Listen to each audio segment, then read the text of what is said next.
Hey there, VC. Joe here. Doing another quick video. I did a video, last week, 2 weeks ago. I did a Seal 2 Revealed on a Metal Church record. And, I don't know. It's kind of a boring video. So I thought maybe I would try another video, bring a little bit more life to it. And I have a thread or an idea. I don't know if anybody has ever done this before.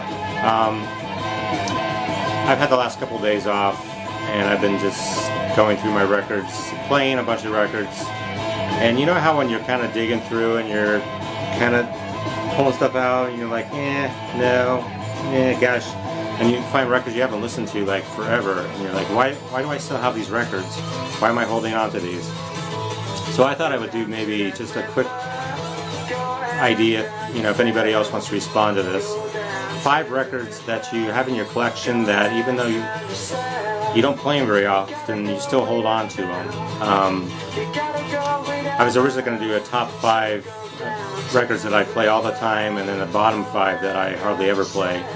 But I think I'm just going to stick to the bottom 5. So, what we're listening to right now is Little Gun. This is, I think, their second album. This one's got a lot of water damage all over the sleeve, but it actually still plays really good.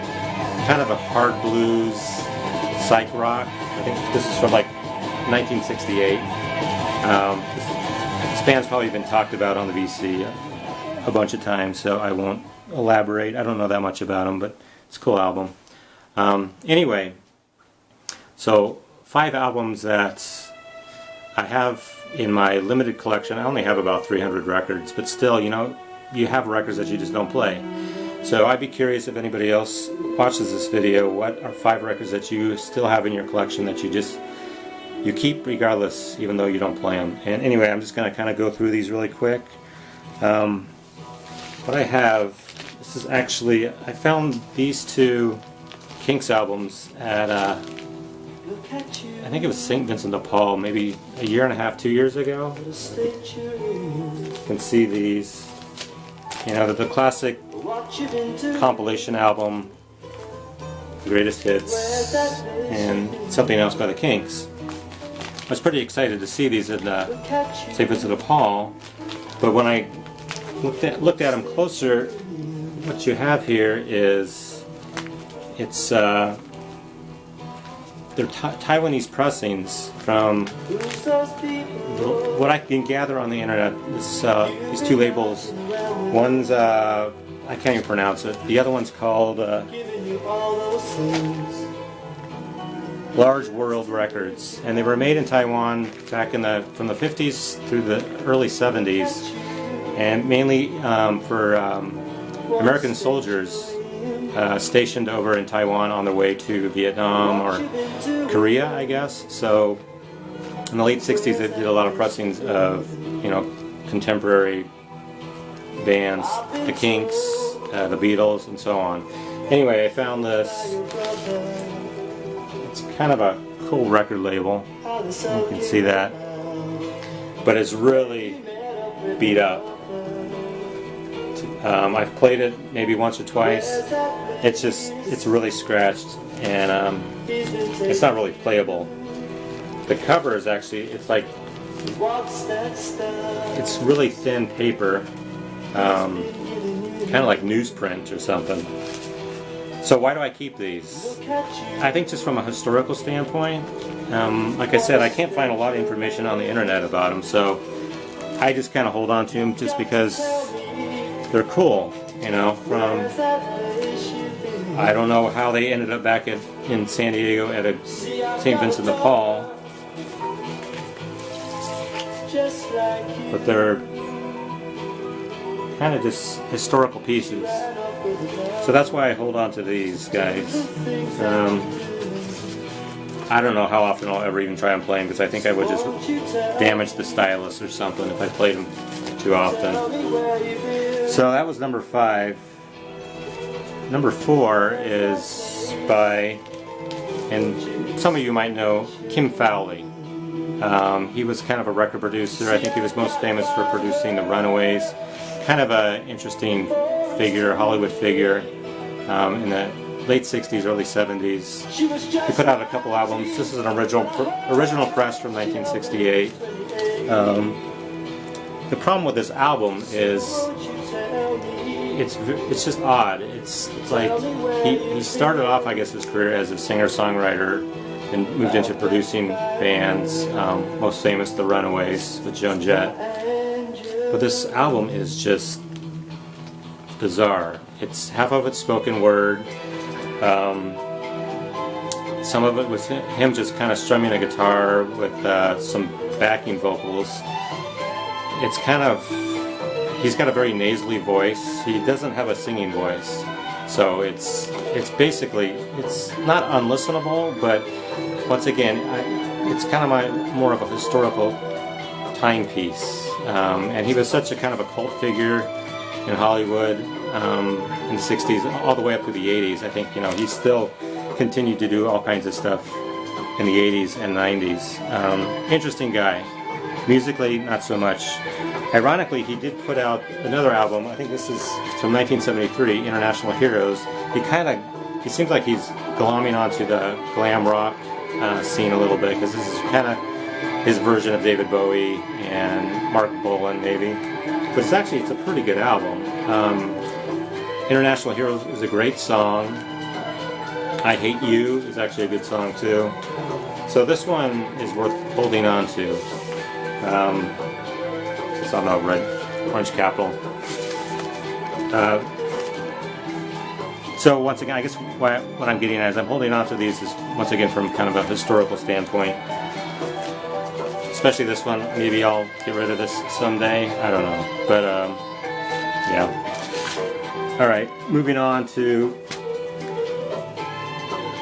Now this one, once again, the next three might get me in trouble as far as if anybody watching and they're huge fans of King Crimson.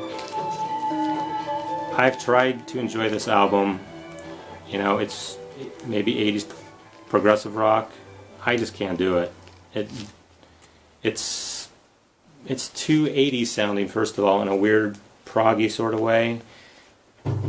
I like Islands, and I've got Lark's Aspect. I forget what it's called now. Lark's Tongues and Aspect. I think this is a great album. And Islands is a great album too. But for whatever reason, I cannot get into this record. And I've tried. I've probably spun this a dozen times over the 5 years I've had this. It sounds weirdly like Primus to me, and I'm not a fan of Primus. So, will I hold on to this? I don't know. This one I could probably get rid of and not be too upset about it. These next two, alright, so I'm a huge Black Sabbath fan. I love pretty much some of my records in my collection. The most I have is a bunch of Black Sabbath. I love Ozzy Osbourne. I just love 70s Black Sabbath in particular. But for whatever reason, this Live at Last Black Sabbath, I don't know if it's the quality of the recording or the way the guys are playing on this album. I don't dig this album so much. I've tried a few times. It doesn't do much for me. I got this actually in Ireland last year, I think. It's on the NEMS label. So it's a UK pressing. I was very excited when I got this and I brought it home, but I've played it a few times and not much. So I know they don't have a great history of recording live albums, but this one doesn't do them justice, I don't think. Please add a comment below, if you think I'm completely crazy and maybe I should revisit this again. So why would I hold on to this? Well, I think it's because I got it in Ireland, and it just reminds me of my trip there. I was in Dublin, and they've got great record stores over there. So I was just happy to pick this up. I love Black Sabbath, so I'm going to hold on to it. Last but not least, and this one I should paraphrase by saying I have tried to listen to this album, this version of this album, a lot. And I was excited when I picked this up because I don't have this album on vinyl. I bought this last year at a used record store in San Diego for $20, and I brought it home, and I was so excited to put it on, but I just, the production on this album is so disappointing, I can't listen to it, and it's a Master of Puppets. It's a 2008 half-speed remaster at Mobile Fidelity. I've done some research after I brought this home and I played it, and I just was appalled at the way it sounded. This is apparently a notoriously bad sounding album, which if I had known that before I bought the album, I wouldn't have bought the album, basically. It sounds so compressed. There's like no bass. It's just this flat. It sounds completely flat. It's funny because the way the album starts off, it sounds great with the Spanish guitar intro. I forget what song that is. I don't know if that's Battery. Maybe it's Battery. I forget. And it starts off so good, and it's so clean. But the minute the band kicks in, the volume on the stereo goes down. It sounds so compressed and just beat. So I've been very disappointed in this. Why do I still hold on to it? I'm waiting for an original press of this, maybe. Or if somebody knows a good version of this album that I should probably purchase and get rid of this, let me know. But I even tried this last week, and I got through 3/4 of the first side and couldn't do it. So that's that. That's what I have. Kind of a strange thread, strange video idea, I don't know.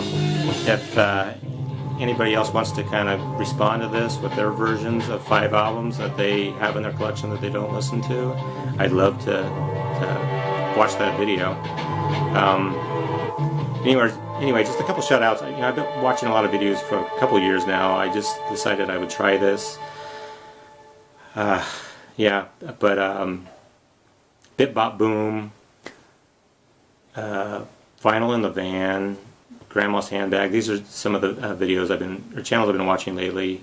Dots and Loops, great stuff. I love your guys' videos. I hope you keep doing them. It inspires me, and I just thought I would try another video and see how it goes. So if you guys enjoy this, let me know.